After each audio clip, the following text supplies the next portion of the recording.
जैसे कि आपको पता है कि होलिस्टिक एग्रीकल्चर डेवलपमेंट प्रोग्राम, जिसको हम शॉर्ट में HADP कहते हैं, ये एक बहुत बड़ा मिशन है एग्रीकल्चर का। इस टाइम हमारी गवर्नमेंट का बहुत बड़ा मिशन है और इसमें हमारा एक प्रोजेक्ट है जिसको इंटीग्रेटेड फार्मिंग सिस्टम हम कहते हैं, शॉर्ट में IFS कहते हैं। क्योंकि आपको पता है कि इस टाइम या तो कमर्शियल फार्मिंग करनी है, कमर्शियल एग्रीकल्चर करना है, और कमर्शियल एग्रीकल्चर जब हम करते हैं तो उसमें एक ही कमोडिटी होती है और उसमें अगर उनका उस साल का प्रोड्यूस ठीक नहीं रहा या रेट ठीक नहीं मिली तो उनको नुकसान हो जाता है। पर जो हमारे बहुत बड़े फार्मर्स हैं उनके लिए हम रिकमेंड करते हैं कमर्शियल फार्मिंग।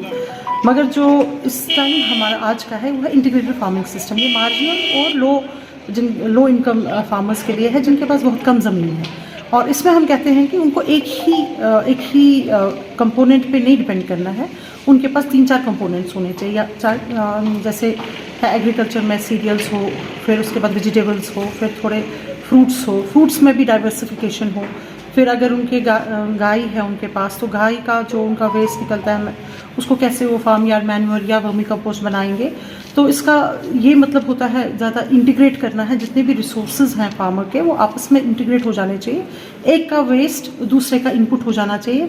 तो इसमें हमें ऐसे इनको एस्टैब्लिश करके देना है कि 5 साल बाद ये सिर्फ कुछ भी ज़्यादा बाहर से मार्केट से ना खरीदें अपने फार्मिंग सिस्टम के लिए।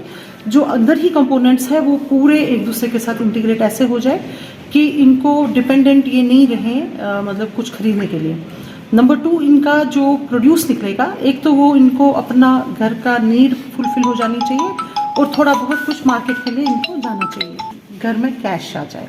तो ये चीज़ें हम उनको सिखा रहे हैं कि कैसे आप इंटीग्रेट करेंगे अलग अलग कंपोनेंट जो एग्रीकल्चर के हैं, चाहे उसमें agriculture, horticulture, animal husbandry, sheep husbandry, poultry, इन सबको कैसे इंटीग्रेट करेंगे, या फिशरी कंपोनेंट है, और फिर इसमें कुछ सेकेंडरी एग्रीकल्चर है जैसे बी कीपिंग है, या मशरूम कल्टिवेशन है, या वर्मी कंपोस्टिंग है, या ऑर्गेनिक इनपुट्स कैसे बनाएंगे।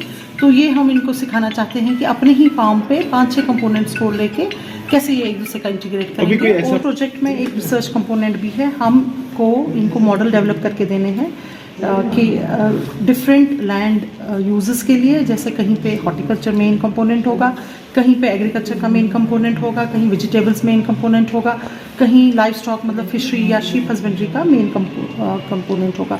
तो उस हिसाब से हमें इनको मॉडल्स डेवलप करके देने हैं। और इस टाइम हमारे वाडोरा कॉलेज में भी एक इंटीग्रेटेड फार्मिंग सिस्टम का एक मॉडल डेवलप हो रहा है, इनको हमने वहाँ भी विजिट कराया। उसके अलावा जो भी हमारे और कंपोनेंट्स हैं, हॉर्टिकल्चर के हैं या बायो इनपुट्स के हैं या वर्मी कंपोस्ट के या प्लांट ब्रीडिंग के, इनको हमने वो सारे दिखाए। इन एडिशन हम इनको फार्मर्स की फील्ड में लेने जा रहे हैं जहाँ पे मॉडल IFS डेवलप हो गए हैं। तो ये वो भी देखेंगे, ताकि क्योंकि सीइंग इज़ बिलीविंग, इनको जब ये खुद से देखेंगे कि हाँ IFS बहुत अच्छा है हमारे लिए, मार्जिनल फार्मर्स के लिए, तो ये मुतासिर हो जाएंगे। भी फार्मर्स को अपने जम्मू एंड कश्मीर ड्यूटी के लिए कहना चाहती हूँ कि इस वक्त जो ये मिशन हमने लॉन्च किया हुआ है एज HADP प्रोजेक्ट, इसमें रजिस्टर करें, किसान पोर्टल पे जाएं, वो देखें, और हमें किसान दक्ष है उसमें स्किल प्रोग्राम्स भी हैं, ये उस पर सीख सकते हैं, सारी वीडियोस भी अपलोडेड है, ये इसमें रजिस्टर करें और भरपूर इसका फ़ायदा उठाएं, क्योंकि ये once in a life time opportunity है इनके लिए। ये बहुत बड़ा प्रोजेक्ट्स हैं, इसमें बहुत सब्सिडीज़ भी हैं, इसमें हर एक चीज़ देखा गया है। 29 प्रोजेक्ट्स हैं ये, और किसी न किसी प्रोजेक्ट से ये इसका फ़ायदा उठाएं।